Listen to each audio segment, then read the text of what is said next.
This video sponsored by Buymood shopping app. Buymood one of the online shopping app. இந்த application play store இருக்கிறது பார்த்துக்குங்க. ஆகும்னு doctor சொல்லியிருக்காரு. மருந்து மாத்திரைகள் ஒழுங்கா சாப்பிட்டுன்னா இப்படி எதுவும் ஆயிருக்காது. அவ்வளவுதான். தைரியமா இருங்க. இருக்கும். நீங்க ஒரே அடியா பாருங்க மாமா. நாங்க நம்புறது பிள்ளையாரத்தான். என்னங்க பிள்ளையார் நம்மளை ஏமாத்திடுவாரா? இன்னமே இவர் எப்ப சாகிறது, எப்ப சொத்தெல்லாம் நம்ம கைக்கு வர்றது? ஆள் படுத்திருக்கிறாருன்னு ஊர் பூராவும் தெரியும். இதுதான் சமயம். என் வாழ்க்கையிலேயே முதல் தடவையா இப்பதான் புள்ளி வைக்க போறேன். ஏய் பட்ட சோம்பு, இன்னைக்கு சாயந்தரத்துக்குள்ள ஒரு சினமாட்டை நீ கண்ணு போட வைக்கிற. சினமாட்ட நான் கண்ணு போட வைக்கிறதா? வைக்கிற. தீம்பால நீ பீச்சுற, சர்க்கரைய போட்டு காய்ச்சற. தீம்பாலி எதுக்கு? தீம்பாலு நான் மாமாவுக்கு ரொம்ப உசுறு. அப்படியா? ஏலக்காய் போட்டு காய்ச்சட்டா? பொடி பைத்தியக்காரி. அரளி கொட்டைய போட்டு காய்ச்சி அடுத்த நிமிஷமே ஆள் காலி.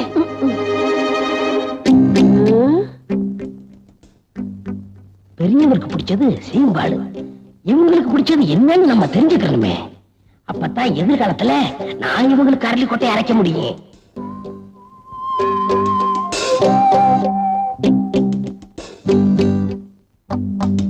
ஏண்டி அறிவு கட்ட முண்டோ, அவருக்கு சக்கரை வியாதின்னு தெரியுமில்ல, அப்புறம் சீம்பாலோட வந்து நிக்கிற. அவங்களுக்கு கொடுக்காம நம்மளா எதுவும் சாப்பிட்டு இருக்கோமா? இல்ல, அவங்களுக்கு ரொம்ப பிடிக்குமேனு பண்ணி எடுத்துட்டு வந்துட்டேன். வாஸ்தவம் தான். அவருக்கு வந்திருக்கிற வியாதி என்ன? இனிப்பு சாப்பிடலாமா? கொடுக்க கூடாதுதான். ஆமா, ஆயுசு முடிஞ்சாதான் சாவு வரும் அப்படிங்கிறீங்களா மாமா? ஆசையா பிரியத்தோட குடுக்கறத சாப்பிடறதுனால சாவு வராதுப்பா. கொஞ்சம் சாப்பிடுறீங்களா மாமா? கொண்டா. அடியே ஒரு சின்ன துண்டா குடு. நீயே குடு. நீ குடு. நீ குடு. மாமா எடுத்து சாப்பிடுங்க மாமா.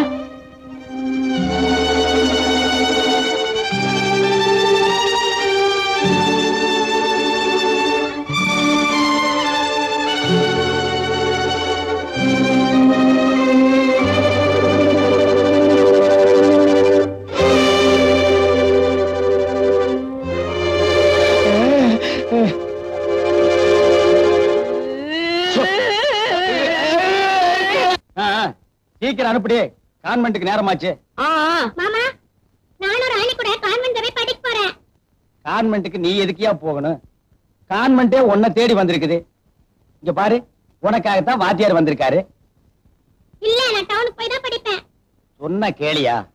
என்ன மாதிரி உள்ள ஏழபாளையங்க வீட்டு பிள்ளைங்க தான் பஸ் ஏறி ஊரு விட்டு ஊரு போய் படிக்கணும். நீ யாரு? கோடீஸ்வர வீட்டு புள்ள. நீ பள்ளிக்கூடத்தை தேடி போக கூடாதியா? பள்ளிக்கூடம் தான் உன்னை தேடி வரணும். அங்க பாரு, பள்ளிக்கூடமே உன்னை தேடி வந்திருக்கு.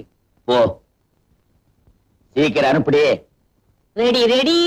பட்ட சோம்பு, ஐயா, இவளை அழைச்சிட்டு போய் பள்ளிக்கூடத்துல விட்டுரு. அதுதானே என் வேலை.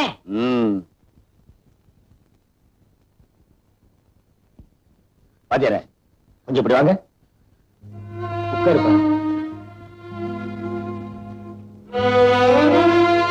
யோ வாத்தியார, அவனை படிக்க வைக்கிறதுக்காக நான் உனக்கு சம்பளம் கொடுக்கல, அடிக்கிறதுக்கு தான் இந்த சம்பளம். நீ அடிக்கிற அடியில அவன் படிப்பையே மறக்கணும். அடியாச்சி, இப்படி ஒரு திட்டமா? இவனை இப்படியும் அவளை